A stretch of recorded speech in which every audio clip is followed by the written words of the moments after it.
사람의 운명은 좋을 때도 나쁠 때도 있지만 때로는 그 사람의 옷차림에서 알 수 있습니다. 인생의 중요한 결정은 우연처럼 보이지만 사실은 오래전부터 운명 지어져 있었습니다. 운명은 일상의 작은 디테일에서 드러나며 옷차림은 그 중에서도 가장 두드러진 표시 중 하나입니다. 외모는 내면을 반영할 뿐만 아니라 그 사람의 운을 직접적으로 좌우합니다. 만약 운명을 바꾸고 싶다면 먼저 외모를 가꾸는 것부터 시작해야 합니다. 단정하게 옷을 입는 것은 단순히 외적인 아름다움뿐만 아니라 내면에서 우러나오는 자신감과 긍정적인 삶의 태도를 전달하는 것입니다. 자신의 생각을 대변하는 것으로 옷차림을 생각해 보세요. 예로부터 사람들은 옷차림을 특히 중요하게 여겨 생활의 최우선 순위로 삼았습니다. 의복은 몸을 가리는 것뿐만 아니라 인간의 품격 교양, 그리고 삶의 방식을 표현하는 것입니다. 의관이 성하면 심신이 바르다는 말이 있듯이 옷차림은 당신의 마음 상태와 사고방식을 많이 말해줍니다. 단정한 옷차림은 단순한 외모가 아니라 한 사람 한 사람의 의지와 세련됨을 강하게 주장하는 것입니다. 한 젊은 여성 기자는 경력을 막 시작했을 때 매우 중요한 회의에 참석할 기회를 얻었습니다.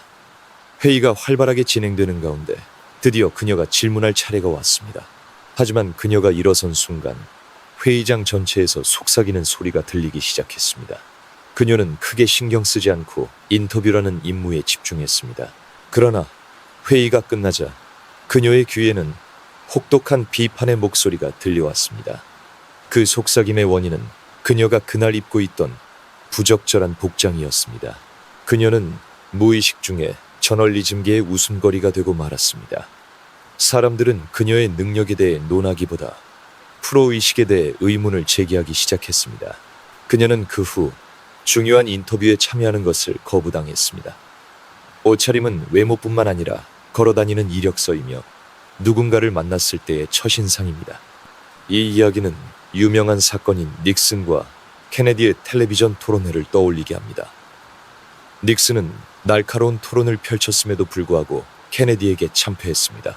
조사 결과 사회심리학자들은 닉슨의 이미지 열세가 그의 실점으로 이어졌다는 것을 발견했습니다.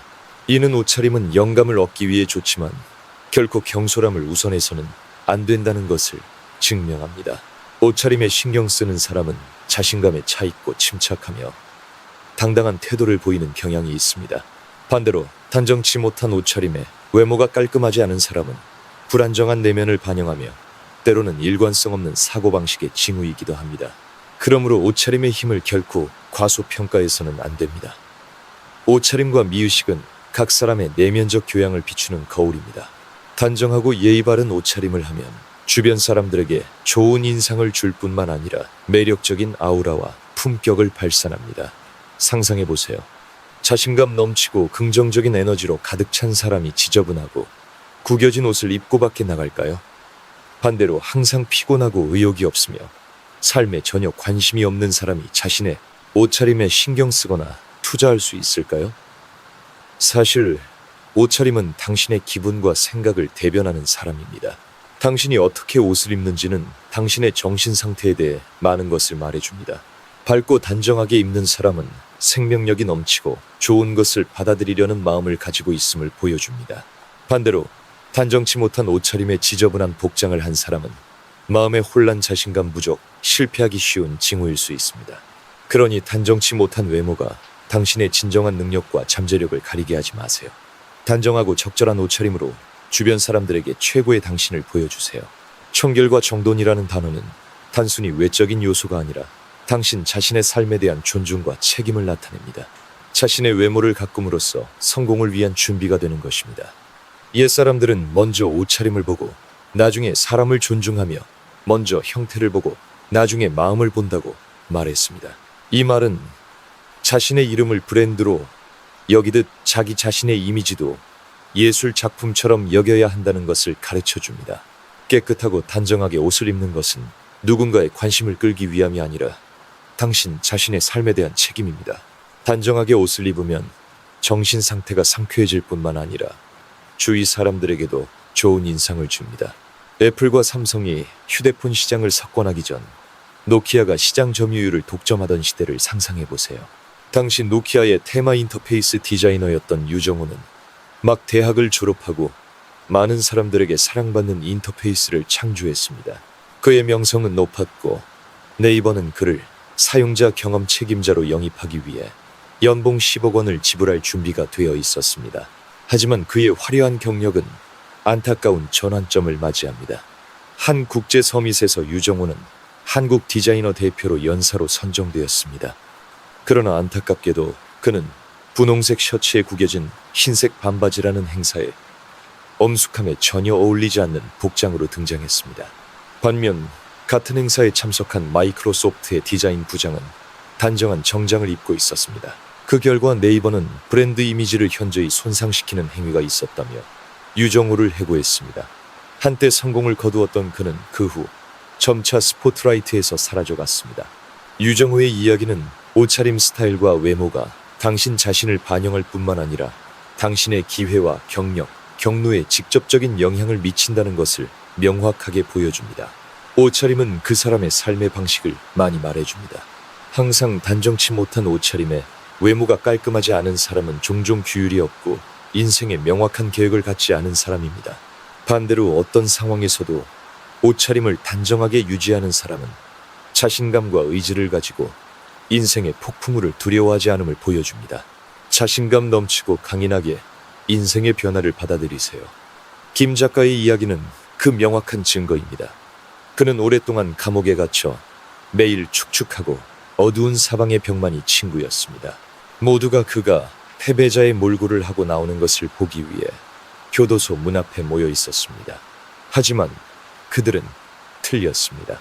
김 작가는 초췌하거나 의기소침한 모습이 아니었습니다. 그는 당당하고 깨끗하며 정돈된 옷차림으로 마치 왕처럼 걸어 나왔습니다. 그것은 역경 속에서도 자신의 태도를 견지하고 자기 자신을 포기하지 않는 힘입니다. 인생의 책임감을 가진 사람은 항상 자기 자신을 소중히 여길 줄 압니다. 왜냐하면 그들은 가장 단순한 옷차림조차 자신의 자존심과 진지함을 반영할 수 있다는 것을 이해하기 때문입니다. 사람의 운명은 좋을 때도 나쁠 때도 있지만 때로는 그 사람의 옷차림에도 좌우될 수 있습니다. 흔히들 말하듯이 돈은 누구도 배신하지 않습니다. 단지 당신이 자기 자신을 배신하지 않는다면 말이죠. 옷차림도 마찬가지입니다. 옷차림에 투자하면 운명은 당신을 쉽게 저버리지 않습니다. 사업가 박진성의 이야기는 그것을 보여줍니다. 박진성은 불과 며칠 만에 재정 위기에 빠져 파산하고 막대한 빚을 졌습니다. 궁지 속에서 그는 건설 자재업계에서 사업 기회를 찾았지만 투자할 자금이 없었습니다. 놀랍게도 그의 전 부하 직원이 자발적으로 자금을 빌려주었고 박진성은 사업을 재건하여 강력한 페인트 회사를 설립했습니다. 몇 년 후 박진성이 이유를 묻자 그 부하 직원은 이렇게 대답했습니다. 페인트 업계에서 일하는 사람은 옷이 더러워지는 것이 보통입니다. 하지만 사장님은 달랐습니다. 아무리 어려운 상황에서도 항상 깨끗하고 단정한 옷차림을 하셨습니다. 그것을 보고 작은 일에도 신경 쓰는 사람은 큰 야망을 품고 있을 것이라 생각했습니다. 성공이 결코 작지 않을 것이라고요. 그리고 실제로 박진성의 운명은 그것을 증명했습니다. 운명은 옷차림과 같은 사소한 것에서 시작되는 자기 자신에 대한 당신의 태도에 크게 의존한다고 말할 수 있습니다. 옛사람들은 자신의 집도 쓸지 못하는데 어찌 천하를 쓸겠는가라고 말했습니다. 이 말은 작은 디테일이 때로는 성공과 실패를 좌우하는 열쇠가 된다는 것을 가르쳐줍니다. 옷차림과 같은 간단한 일에도 약간의 신경을 쓸 마음이 없다면 어떻게 큰 성과를 기대할 수 있겠습니까? 옛날 관상가들은 사람의 옷차림을 잘 관찰하여 그 사람의 신분을 분석하고 운명을 점쳤습니다. 현대에는 성공한 사람들의 비결을 배우듯 자신의 이미지를 가꾸는 것을 생각할 수 있습니다. 철학자 쇼펜하우어는 사람의 외모는 내면을 나타내는 그림이며 용모는 운명의 특성 전체를 표현하고 드러낸다고 말했습니다. 확실히 단정하게 외모를 가꾸면 운명뿐만 아니라 기분도 변합니다. 예의 바른 옷차림은 지루한 하루를 긍정적인 에너지로 가득 찬 하루로 바꿀 수 있습니다. 외모를 가꾸면 내면에서 자신감이 솟아나고 도전에 맞설 준비가 될 것입니다. 아름다운 옷차림은 당신을 품위 있고 매력적으로 보이게 할 뿐만 아니라 긍정적인 에너지를 가져다 주어 생각지도 못한 행운을 끌어들입니다. 당신 자신의 이미지를 빛나게 하세요. 왜냐하면 당신이 청결함과 세련된 매력을 발산할 때 운명도 기적적으로 변하여 더 나은 삶의 결과로 이끌어줄 것이기 때문입니다. 우리 모두 언젠가는 늙어갈 것입니다. 그것은 자연계에 피할 수 없는 법칙입니다. 늙음을 거부하거나 두려워하기보다는 늙음을 받아들이는 법을 배우고 온화하고 충실하게 늙어가는 방법을 배워야 합니다. 예로부터 한국인들은 노년의 시기를 매우 중요하게 여겼습니다. 만년을 맞이하면 사람들은 안정되고 조용한 삶을 추구하게 되며 젊은 시절의 무모한 행동이나 자기 과시욕은 사라집니다. 옛사람들은 늙어가면서 마음의 평안과 온화한 삶을 지키기 위해 교제를 피해야 할 네 종류의 사람이 있다고 가르쳤습니다. 왜냐하면 친구를 선택하는 것은 만년이 누려야 할 평온을 유지하는 데 큰 역할을 하기 때문입니다. 함께 생각해 봅시다.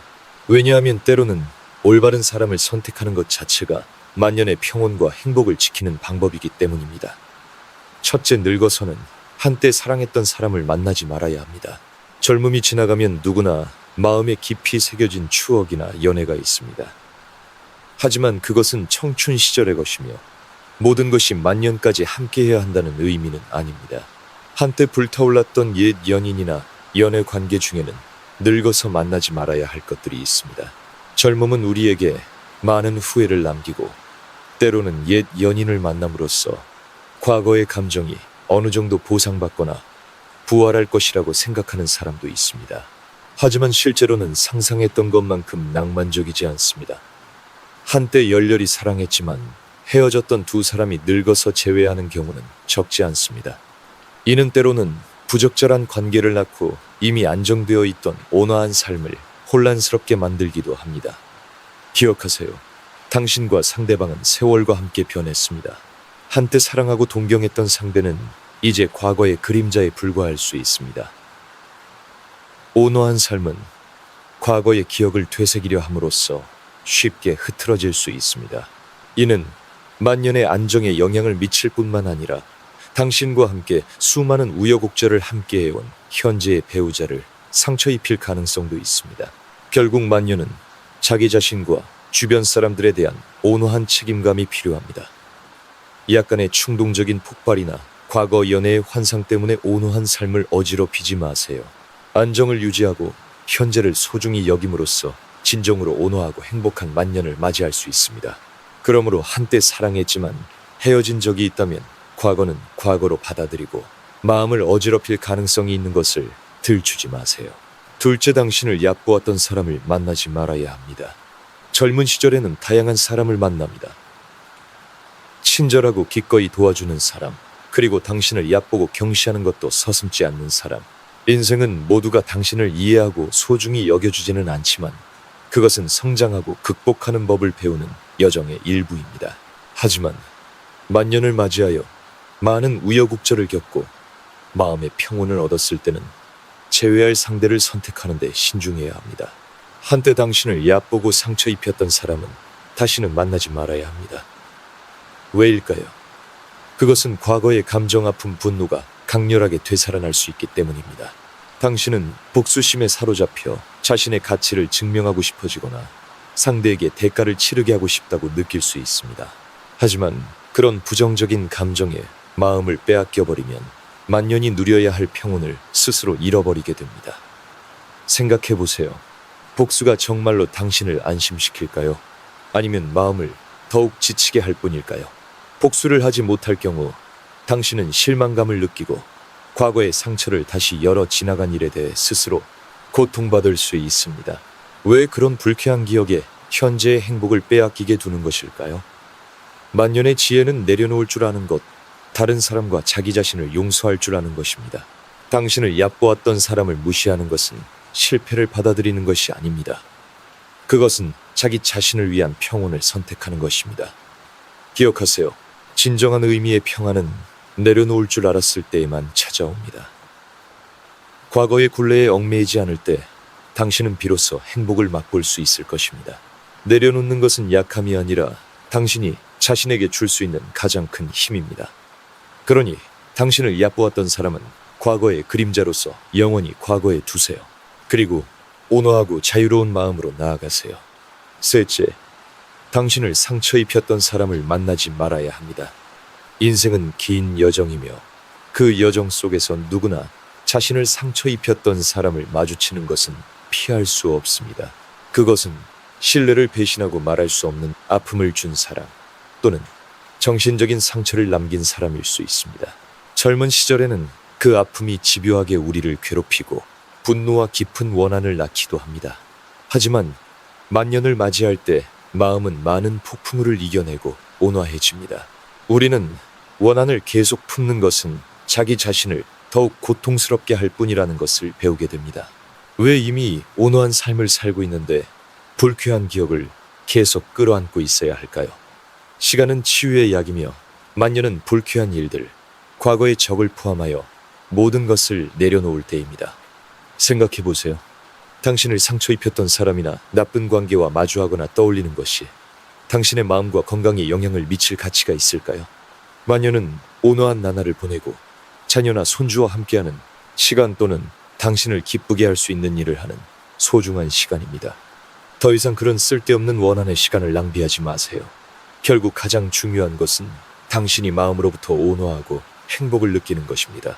결국 용서하는 것은 그들을 용서하는 것뿐만 아니라 당신 자신에게 주는 선물입니다. 내려놓으세요.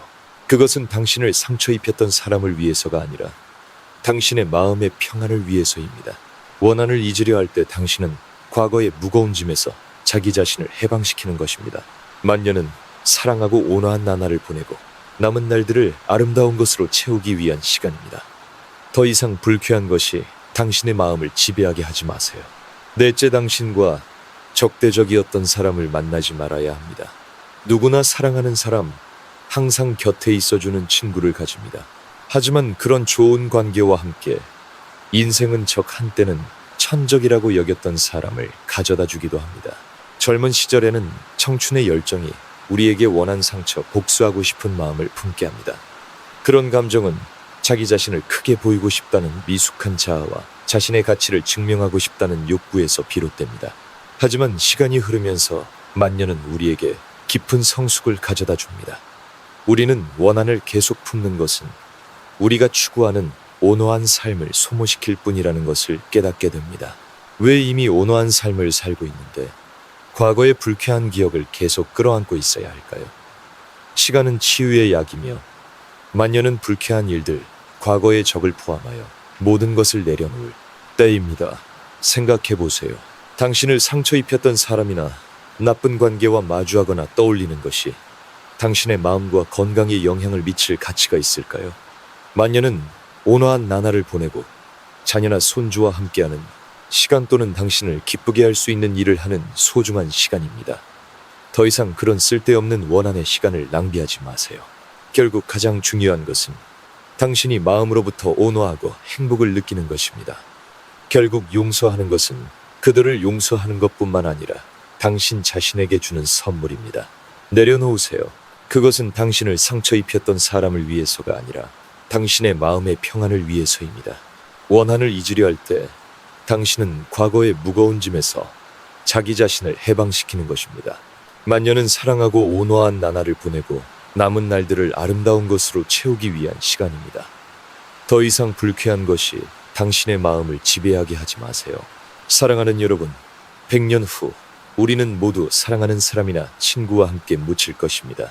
우리가 힘들게 이룩하고 소유하기 위해 끊임없이 싸워왔던 집은 낯선 타인이 살며 집이라고 부르게 될 것입니다. 꿈에 그리던 아파트부터 값비싼 차까지 우리가 한때 가치 있다고 생각했던 모든 재산은 폐기물이 되거나 운이 좋다면 우리가 모르는 누군가의 수집품이 될지도 모릅니다. 우리의 자녀나 손주들은 우리가 누구였는지 우리에 대해 아무것도 기억하지 못할 수도 있습니다. 스스로에게 물어보세요. 우리 중 몇 명이나 자신의 할아버지의 아버지가 누구였는지 정말로 알고 있을까요? 우리가 죽은 후 사랑하는 사람들은 몇 년간 우리를 기억할 것입니다. 하지만 서서히 우리에 대한 기억은 누군가의 책장에 놓인 낡은 사진이 되고 이윽고 잊혀갈 것입니다. 우리의 행동은 희미해지고 아무도 기억하지 않게 될 것입니다. 이 점을 깊이 생각해보면 만물 소유라는 꿈을 쫓는 것은 모호한 환상이라는 것을 깨달을지도 모릅니다. 끝없는 야망은 우리를 방황하게 할 뿐 정말로 소중한 것을 잊게 만듭니다. 이러한 것들을 생각하면 인생에 대한 관점은 확실히 변하고 우리는 다른 사람이 될지도 모릅니다. 즉, 정말로 소중한 것을 소중히 여기는 사람이 되는 것입니다. 탐욕은 진정으로 귀중한 순간을 위한 공간을 남기지 않습니다. 우리는 실현하지 못한 여행, 전하지 못한 사랑의 말, 자녀나 사랑하는 사람에게 보냈어야 할 달콤한 키스, 그리고 함께 나눌 시간이 없었던 웃음소리를 얻기 위해 모든 것을 희생할 것입니다. 그것이야말로 순수한 기쁨과 의미로 우리의 마음을 채우는 순간들입니다. 하지만 많은 사람들이 매일 귀중한 순간을 낭비하고 있으며 탐욕의 이기심, 그리고 무관용에 이끌리고 있습니다. 인생의 1분 1초는 소중하며 2번 다시 돌아오지 않습니다. 그러니 존재의 순간을 소중히 여기고 음미하세요. 작은 것에 감사하고 주변에 사랑하는 사람들과 충실한 나날을 보내는 것, 그것이야말로 우리의 인생을 가치 있게 만드는 것입니다. 오늘 영상의 마지막으로 철학 채널에서는 다음 이야기를 여러분께 들려드리고자 합니다. 그들은 완벽한 커플이라고 불렸습니다. 그것은 이 지역에 사는 사람들이 그들에게 붙여준 별명입니다. 노인은 서준이라고 불리며 틀림없이 70세를 넘었지만 노부인은 지혜라고 불리며 70세 가까이 되었음에도 노인보다 훨씬 젊어 보이고 건강합니다. 매일 아침 여러분은 지혜가 서준의 손을 부드럽게 잡고 한 걸음씩 산책에 나서는 모습을 목격합니다. 서준은 시력을 잃었기 때문에 항상 지팡이를 가지고 다닙니다. 그럼에도 불구하고 그들은 마치 신혼부부처럼 웃으며 서로에게 기대어 있습니다. 산책을 마치면 두 사람은 항상 같은 벤치에 앉아 함께 음악을 듣거나 스마트폰에서 낭독을 듣거나 혹은 지혜가 서준에게 책을 읽어줍니다. 그들의 대화는 항상 기쁨으로 가득 차 있습니다. 온화한 오후에는 그들의 작은 집에서 서준이 능숙한 손길로 사랑하는 옛 곡을 연주하는 아름답고 맑은 피아노 선율이 들려옵니다. 두 사람은 이 지역으로 이사 온 지 약 2년이 되었습니다. 그들의 존재는 항상 사람들의 호기심을 자극해왔습니다. 어떤 사람은 동네 경찰관에게 그들의 관계와 이야기에 대해 물었습니다. 경찰관은 지혜가 미국에 거주하던 한국인이며 서준은 퇴직한 공무원이라고 밝혔고 놀랍게도 두 사람은 부부가 아니라고 말했습니다. 그 호기심 때문에 많은 사람들이 행복의 비결을 듣고자 두 사람에게 간청했습니다. 지혜는 개방적이고 외향적인 성격 때문에 마침내 자신의 이야기를 털어놓았습니다. 45년 이상 전 지혜와 서준은 그저 타인 사이로 우연히 영어회화 학원에서 같은 테이블에 앉았을 뿐이었습니다. 서준은 귀국한 공무원의 아들이었고 그의 어머니는 남쪽 지방의 큰 가게를 소유하고 있었습니다. 반면 지혜는 가난한 가정에서 자랐고 아버지는 일찍 돌아가셨으며 어머니는 노점상으로 세 자녀를 힘들게 키우고 있었습니다.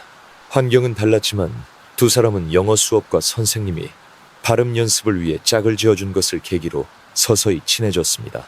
두 사람 모두 독서와 영화를 좋아했고 좋아하는 작품에 대해 토론하는 것을 즐겼습니다. 서준은 품이 있는 남자로 피아노도 노래도 잘했고 게다가 매우 친절했습니다. 지혜의 어머니와 지혜가 길에서 힘들게 장사하는 것을 보고 서준은 자신의 집 앞에 깨끗한 김밥과 빵값 한 대를 마련해 주었습니다. 그는 어머니에게 비싼 임대료로 빌리고 있다고 거짓말을 했지만 실제로는 서준이 자신의 용돈을 써서 1년치 임대료를 선납했습니다. 게다가 그는 몰래 시장에서 비싼 고기를 사서 협동조합 고기라고 말하며 지혜의 어머니와 지혜에게 건네주었습니다. 그 덕분에 지혜 어머니의 값 한 대는 맛있고 저렴한 음식으로 번창했습니다. 서준의 도움 덕분에 지혜의 세 자매는 대학을 졸업하고 안정된 직장을 얻어 생활은 점점 풍요로워졌습니다. 모든 것이 잘 풀리기 시작하자 지혜의 어머니는 서준의 가족에게 임대료를 지불했습니다. 어느 비 오는 오후 서준은 지혜의 직장까지 마중 나와 집에 데려다 주었습니다. 그날 지혜는 서준에게 고구마로 만든 소를 넣은 간단한 찐빵을 간식으로 내놓았습니다. 그를 배웅할 때 서준은 현관에 멈춰서서 지혜의 손을 어색하게 잡고 무언가 말하고 싶어 하면서도 좀처럼 말을 꺼내지 못했습니다.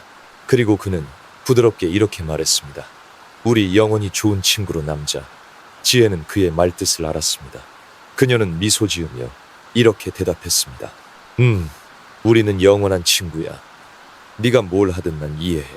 서준은 지혜의 손을 꼭 잡고 자신의 결혼식 청첩장을 건넸습니다. 서준의 결혼식은 1970년대 후반의 특별한 행사였고 지혜와 그 가족은 친구일 뿐만 아니라 서준이 가족의 은인이었기 때문에 기꺼이 도와주러 달려갔습니다. 시간은 흘러 지혜는 결혼하여 남편과 함께 미국으로 이주했습니다. 미국에서의 첫 몇 년 동안 두 사람은 일하면서 공부하며 생활을 안정시키느라 옛 친구들을 떠올릴 시간이 없었습니다. 40년 후 지혜의 남편은 그녀가 65세일 때 세상을 떠났습니다. 그녀의 자녀들은 다 성장하여 미국 문화 속에서 살고 있었고 결혼 후에는 부모와 함께 사는 사람이 거의 없었습니다. 연호가 고향으로 돌아오듯 지혜는 노후를 보내기 위해 동생과 함께 한국으로 돌아왔습니다.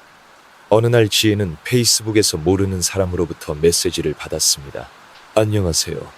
저는 서울의 한 요양원에서 일하는 간병인입니다. 한 손님께서 돌아가시기 전에 뵙고 싶어 했던 분이 당신이라는 것을 알게 되었습니다. 하지만 그분은 당신을 만나고 싶어 하지 않으셨고 알리지 말라고 숨기셨습니다. 지혜는 즉시 그가 누구인지 알았습니다. 그녀는 서둘러 시장에 가서 고구마 찐빵 재료를 샀습니다. 요양원에 도착하자 그녀는 쉽게 서준의 방을 찾았습니다.